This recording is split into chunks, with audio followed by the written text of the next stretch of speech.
Selamat pagi Ibu Bapak dan Saudara yang dikasihi Tuhan Yesus Kristus.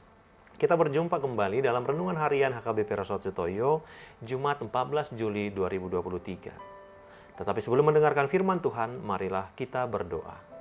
Damai sejahtera Allah yang melampaui segala akal dan pikiran, itulah yang menyertai hati Bapak, Ibu, dan Saudara sekalian.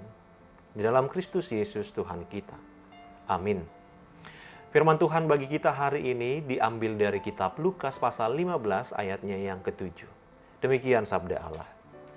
Aku berkata kepadamu, demikian juga akan ada sukacita di sorga karena satu orang berdosa yang bertobat, lebih daripada sukacita karena 99 orang benar yang tidak memerlukan pertobatan. Dalam bahasa Batak dikatakan, hudok matuhamu, sumatusido gumodang lasni roha di banua gijang mida si pardosa sahalak naulo paubahon rohana asa mida sia pulu sia partigor na sopola paubahon rohana sida. Demikian firman Tuhan.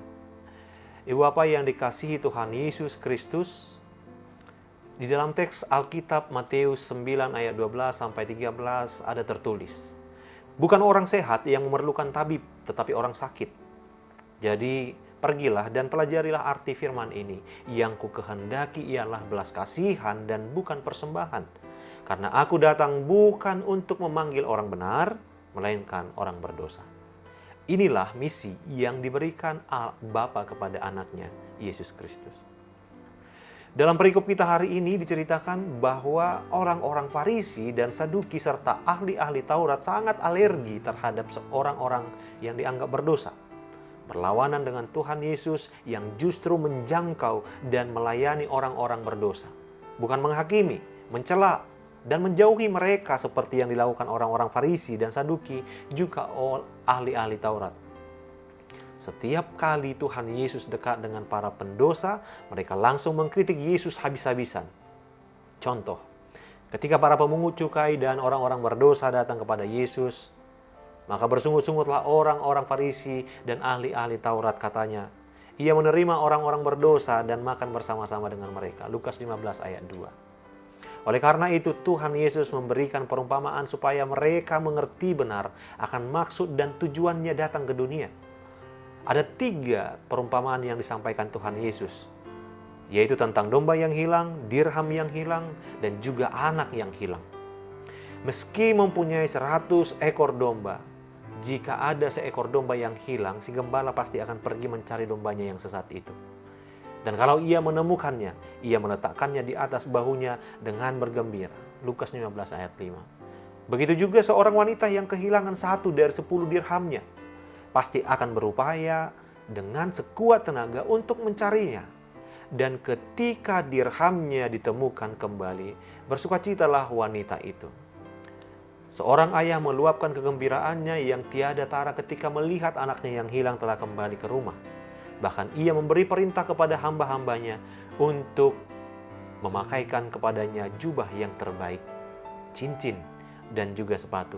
Tidak hanya itu, ambillah anak lembu tambun itu, sembelilah dia dan marilah kita makan dan bersukacita. Lukas 15 ayat 23. Saudara di dalam Kristus, inilah yang dirasakan Tuhan Yesus ketika ada seorang berdosa, bertobat, dan berbalik kepada Tuhan. Saat itu pula, sorga dipenuhi dengan sorak-sorai sukacita.